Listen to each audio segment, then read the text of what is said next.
হাসির রাজা, জ্ঞানের রাজা, রসিক রাজা।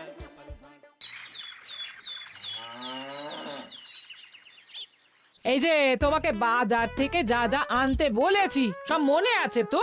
মনে থাকবে কি থাকবে না জানি না, তাই আমি কাগজে একটা ফর্দ বানিয়ে নিয়েছি। গোপাল দাদা, পুটির মায়ের দাঁতের যন্ত্রণাটা আরো বেড়েছে। কাল সারা রাত যন্ত্রণায় ছটফট করেছে। আমাদের বৈদ্যমশাই দাঁতের শল্য চিকিৎসা শিখতেই বাইরে গেছেন, আজকের মধ্যেই আশা করি চলে আসবেন। কিন্তু ও যে আর পারছে না। শোনো, তুমি একটা তুলোর মধ্যে লবঙ্গ তেল দিয়ে পুটির মায়ের যে দাঁতে ব্যথা হচ্ছে তার গোড়ায় রাখো। বৈদ্যমশাই এলে আমি তোমাদের বাড়িতে যেতে বলছি। আচ্ছা গোপাল দাদা। যাই, বাজার থেকে চটপট ঘুরে আসি, এরপর আবার রাজসভায় যেতে হবে।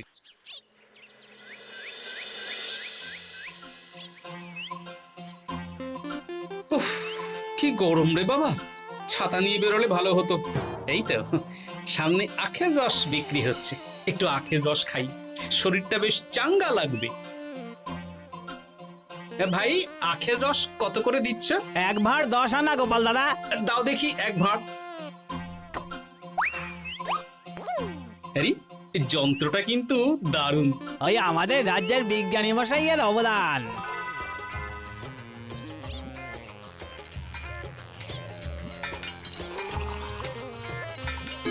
এই নাও গোপাল দাদা।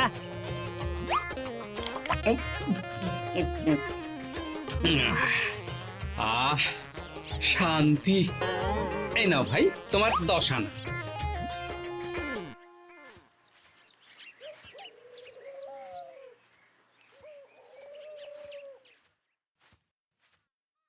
কি রাজবৈদ্য, এই ফিরছ নাকি?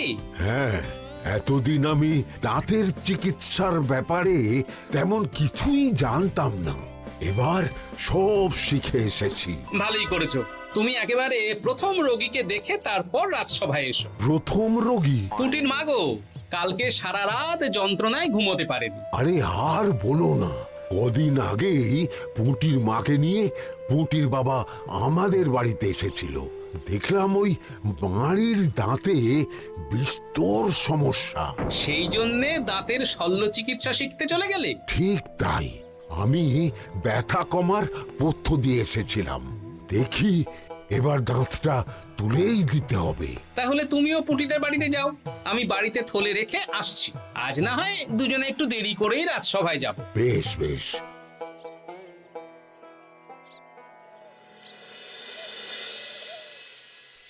দেখুন মহারাজ, দেখুন আজকে রাজবৈদ্য আসেনি, আর ওদিকে গোপালও ডুব দিয়েছে। এই আনন্দে আমাদেরও ছুটি দিয়ে দিন মহারাজ। কি আনন্দে? এই গরমে বাড়ি বসে একটু আমপানার শরবত খাবো আর ঘুমবো। রাজ্যের সেনাপতি যদি বিশ্রামের কথা বলি, তাহলে আমার আর কিছুই বলার নেই।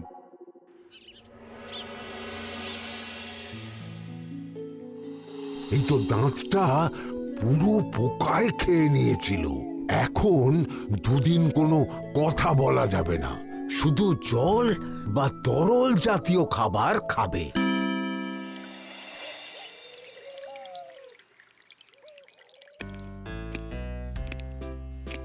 ওই তো গোপাল আর রাজবৈদ্য দুজনে একসাথে রাজসভায় ঢুকছে।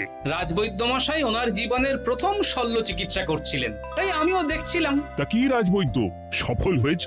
হ্যাঁ মহারাজ, পুঁটির মায়ের একটা মাড়ির দাঁত পোকায় খেয়ে নিয়েছিল, সেটাই তুলে দিলাম। ভালোই হলো, আমাদের রাজ্যে কোনো দাঁত তোলার বৈদ্য বা চিকিৎসক ছিল না।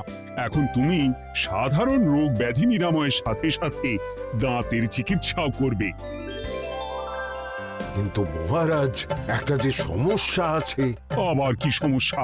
আমি যে দাঁতের শল্য চিকিৎসা করি এটা তো আর রাজ্যবাসী জানে না, তাই কতজন আর আমার কাছে আসবে সে নিয়ে আমার সন্দেহ আছে। মানে তুমি চাইছো যাতে তোমার কাছে বেশ কিছু রোগী তাড়াতাড়ি আসুক, যাতে তুমি অনুশীলনও করতে পারো, তাই তো? একদম ঠিক ধরেছেন মহারাজ, কাজ না করলে হাত পাকাবো কি করে? তাহলে ঢেড়া পিটিয়ে বলে দিলেই তো হয়। এতে তেমন ভালো কাজ হবে বলে মনে হয় না। তা তুমি কি বলতে চাইছো গোপাল? প্রচার হবে, কিন্তু একটু অন্যভাবে। কিভাবে? আজ বিকেলে আমি রাজবৈদ্যর হয়ে প্রচার করব, শুনে নেবেন। বেশ। শুনুন শুনুন শুনুন, আমাদের কৃষ্ণনগরের রাজবৈদ্য এখন দাঁতের শল্য চিকিৎসাও করছেন। যারা যারা আমাদের রাজবৈদ্যের কাছে দাঁত তোলাবেন, তাদের দাঁত তোলার পরে দুদিন কোনো শত্রু থাকবে না। চিকিৎসার সময় সকাল 7টা থেকে সকাল 10টা পর্যন্ত।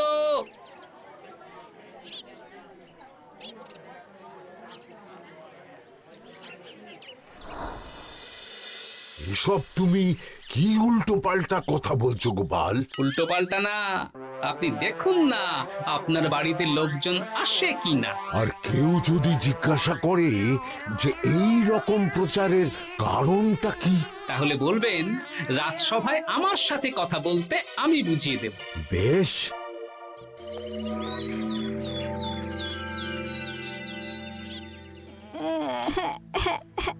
তোকে বারবার বলি এত মিষ্টি গুড় কাঠি খাস না। কি করব বাবা, কি ব্যথা।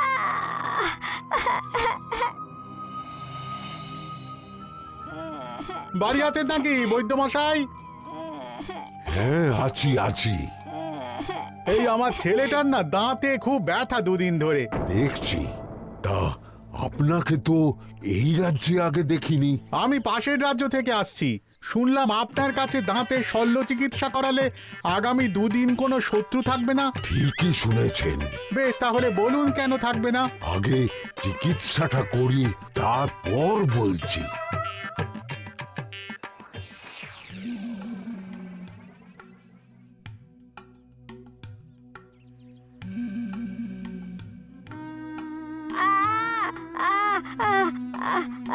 আর চিন্তা নেই, এখন দুদিন কোনো কথা বলা যাবে না।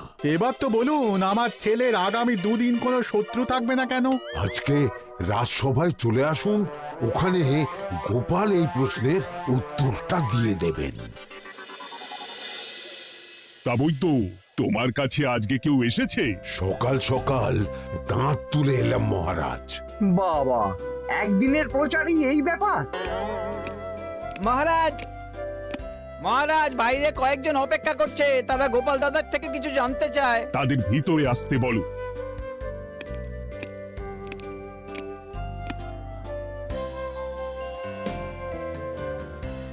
আজ আমার ছেলে বৈদ্য মশাইয়ের কাছে একটা দাঁত তুলিয়েছে। আমি জানতে চাই প্রচার অনুযায়ী আমার ছেলের নাকি আগামী দুদিন কোনো শত্রু থাকবে না, সেটা কেন বলা হয়েছে? আমরাও জানতে চাই। বলতে পারি, কিন্তু কথা দিতে হবে। এই কারণটা বাইরে আর কাউকে বলা যাবে না। বেশ, বলবো না। বাংলায় একটা প্রবাদ আছে, বোবার শত্রু নেই। মানুষ সাধারণত কথার বিনিময়ে মতবিরোধ, বিবাদ বা শত্রুতা করে। যে ব্যক্তি কথা বলতে পারে না, তাই তার সঙ্গে কথা বলে মতবিরোধ হওয়ার কোনো সুযোগই নেই। মানে যার যার দাঁত তোলা হবে, তারা তো আগামী দুদিন কথা বলতে পারবে না। আর কথা না বললে কোনো বিবাদ হওয়ার ব্যাপার নেই। আর বিবাদ না হলে কারো সাথে শত্রুতাও হবে না। কি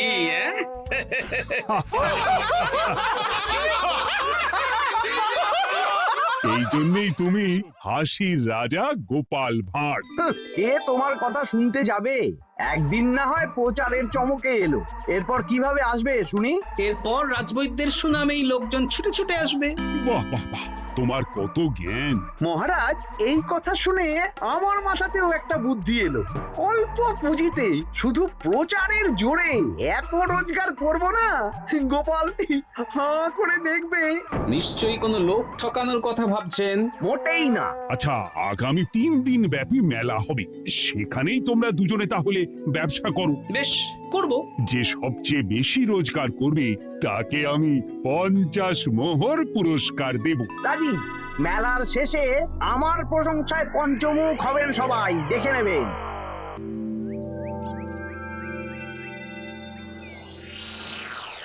খুব তো বড় মুখ করে বলে এলেন যে ব্যবসা করবেন মেলার মাঠে। তা আপনি কি ব্যবসা করবেন শুনি? ভাগ্য পরীক্ষার দোকান দেব। মানে? মানে আমি বিভিন্ন মেলায় দেখেছি যে একটা দোকানে নিচের দিকে হেলানো অবস্থায় একটা পাতলা কাঠের পাটাতন থাকে। সেই পাটাতনের উপরে 1 থেকে 6 অবধি সংখ্যা লেখা থাকে, তাই তো? হ্যাঁ, যারা মেলায় ভাগ্য পরীক্ষা করতে আসবে তাদের ফাঁপা লোহার 6টা বল দেয়া হবে। যদি ওই 6টা বলই 6 নম্বর লেখা খোপের মধ্যে ঢোকাতে পারে তাহলে প্রথম পুরস্কার পাবে। আমিও ওটারই দোকান দেব, কিন্তু শুধুমাত্র একটাই পুরস্কার থাকবে। 6টা বল 6 নম্বর খোপের মধ্যে ফেলে কেউ যদি 36 করতে পারে তাহলে সে পাবে 100 মোহর উপহার। আরে খেলার জন্য কত মোহর লাগবে? 1 মোহর। আপনি কিন্তু জেনে বুঝে বিপদ ডেকে আনছেন। একজন কেউ ফেলে দিলেই আপনার হাত থেকে 100 মোহর ফসকে যাবে। আরে মেলার ভিড়ে যদি আপনি পুরস্কার না দেন তাহলে জনতার একটা মারও ফসকাবে না। আরে সেই জন্যই তো তোদের পোষা। তোদের মধ্যে যে কোনো একজন ওই কাঠের পাটাতনের নিচে লুকিয়ে থাকবি।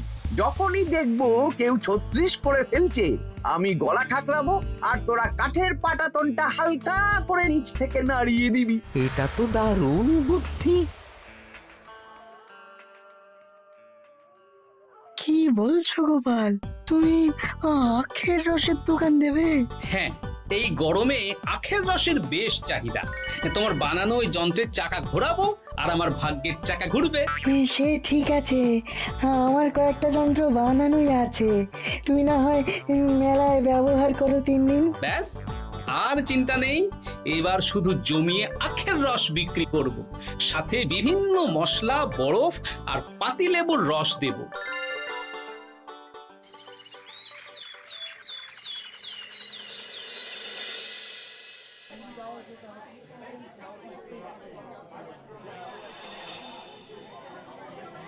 এই দোকানের পানীয় খেয়ে মন হবে বশ।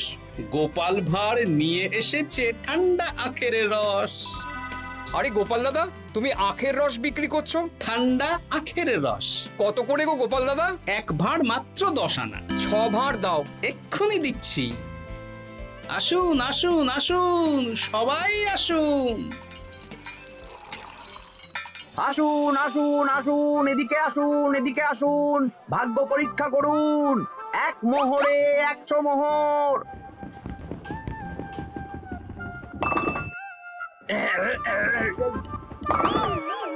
ভাগ্য পরীক্ষা করুন। মন্ত্রী মশাই বলেন কি 1 মোহরে 100? তুমিও ভাগ্য পরীক্ষা করাবে নাকি? একবার বাজিয়ে দেখতে দোষ কি?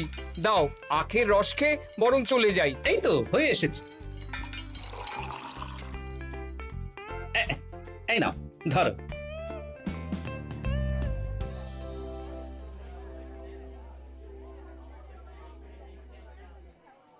কি মন্ত্রী, ব্যবসা কেমন চলছে? ভালোই। আপনি একবার ভাগ্য পরীক্ষা করে দেখবেন নাকি মহারাজ? না না না, আমি এসবে নেই। জানি আপনার কাছে 100 মোহর নস্যি, তবুও 1 মোহরের বিনিময়ে চেষ্টা করে দেখুন না। আচ্ছা, এত করে বলছো যখন, দেখি। 1 মোহরে 6টা বল। বাবা বাবা বাবা, দেখুন মহারাজ চেষ্টা করে।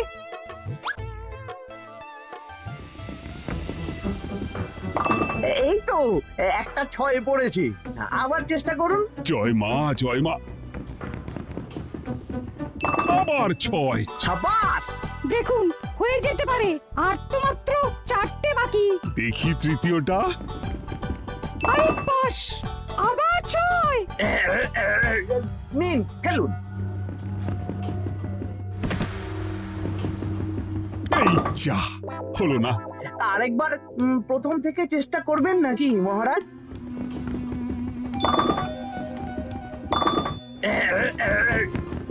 না, এবারেও হলো না। 2 মোহর জলে। অন্য সব জায়গায় বাকি সংখ্যাতেও পুরস্কার থাকে, আপনার এখানে নেই কেন? আমার এখানে ধামাকা পুরস্কার, তাই বাকি আর কিছু রাখিনি। 36 করতে পারলেই 100 মোহর। এই নাও মন্ত্রী, 2 মোহর।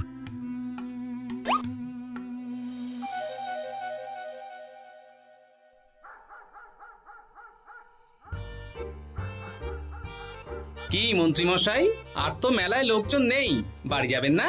তুমি যাও না, আমি একটু পরে যাব। বেশ, আমি এগোলাম। গোপাল আর মন্ত্রী, তোমাদের কার কেমন রোজগার হয়েছে একদিনে? মহারাজ, কালকে আমার 7 মোহর 20 আনা রোজগার হয়েছে। আমার 70 মোহর। কিন্তু খরচ কিছুই হয়নি, কারণ কেউ 36 করতে পারেনি মহারাজ। বাহ বাহ বাহ, আমি তো বলেছিলাম আমি যখন ব্যবসা করব গোপাল আমার ধারে কাছে দাঁড়াতে পারবে না। বেশ, এখনো তো আজ আর কাল দুদিন মেলার বাকি আছে। দুদিনেও আমার 2 কানা করিও খরচ হবে না, শুধুই রোজগার। গোপাল যতই প্রচার করুক আর যতই ভালো আখের রস বানাক না কেন, আমার ব্যবসাকে টপকাতে পারবে না। ঠিক আছে, আজকে আমি একবার ভাগ্য পরীক্ষা করে দেখবো। আমার দোকানে সুস্বাগতম। নাও সেনাপতি, চেষ্টা করে দেখো। দিন বল। আমিও সেনাপতির খেল দেখতে এলাম। প্রথম বল, এই যে গড়িয়ে গড়িয়ে গড়িয়ে 6 নম্বর, সাব্বাস সেনাপতি। আবার 6, তৃতীয়, চতুর্থ, পঞ্চম, আরেকটা ফেলতে হবে। নাও সেনাপতি, ষষ্ঠ বল। এই যা, হলো না। এটা কি হলো? আবার চেষ্টা করো তো সেনাপতি। হ্যাঁ, 3টে হয়ে গেছে, এবার 4 নম্বর। এই যা, 4 নম্বরে চলে গেল। চাই ব্যাপারটা কি? মন্ত্রী মশাই গলা খুসখুস করার পরের বলটাই পরপর 2 বার অন্য ঘরে পড়ল। নিশ্চয়ই কোনো রহস্য আছে। না, আজকে রাতে ব্যাপারটা দেখতে হবে। চলুন মন্ত্রী মশাই, পুরো মাঠ ফাঁকা, একা একা মশা মারবে নাকি? আমি পরে যাব, তুমি যাও তো। বেশ, ব্যাপারটা কি? আমাকে তো নজর রাখতে হচ্ছে। না, একটা গাছের পিছনে লুকিয়ে পড়ি, মন্ত্রী মশাই গেলে ওনার পিছু নেব। দেখুন মন্ত্রীমশাই, পরপর 2 দিন আমি পাটাতনের নিচে ছিলাম। আগামীকাল ঘরটাকে থাকতে বলুন। বেশ, তাই হবে। আর অত জোরে গলা খাঁকড়াবেন না, কেউ যদি সন্দেহ করে ব্যাপারটা বুঝে যায় মুশকিল হয়ে যাবে। আরে কেউ বুঝবে না, অনেক রাত হলো, চল চল চল চল চল। আচ্ছা, এই ব্যাপার। তাই ভাবি 2 দিন ধরে একটাও কেউ পারলো না কেন? কাল আমিও মজা দেখাবো।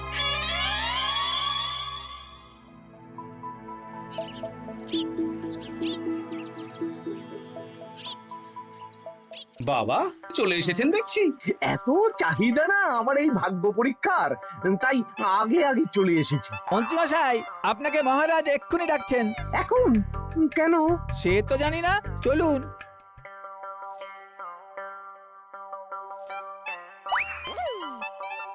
এই বেটা ঘটা, এবার বেরো। এ কি গোপাল দাদা, তুমি? হ্যাঁ আমি। খুব চালাক ভেবেছিস না? মন্ত্রী মশাইয়ের খেলা আজকে শেষ। প্রহরী, একে ধরে নিয়ে যাও।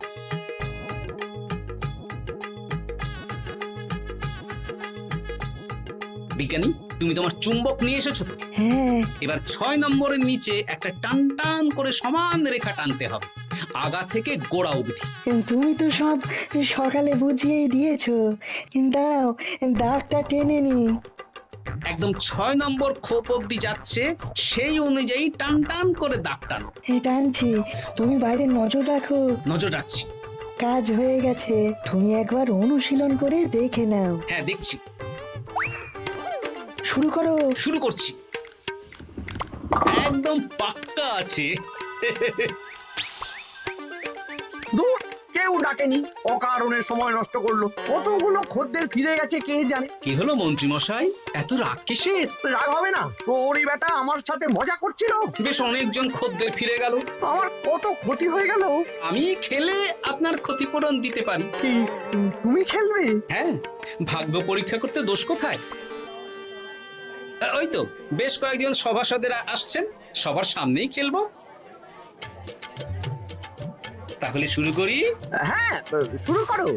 এই বল যা, 6 নম্বরে যা। আরে বাস, গোপালের ফেলাপল তো গড়ালো না, সোজা 6 নম্বরে চলে গেল। এই দেখুন, আবার যাবে। বলকে আমি বলবো, বল কথা শুনবে। এই বল যা তো, 6 নম্বরে যা।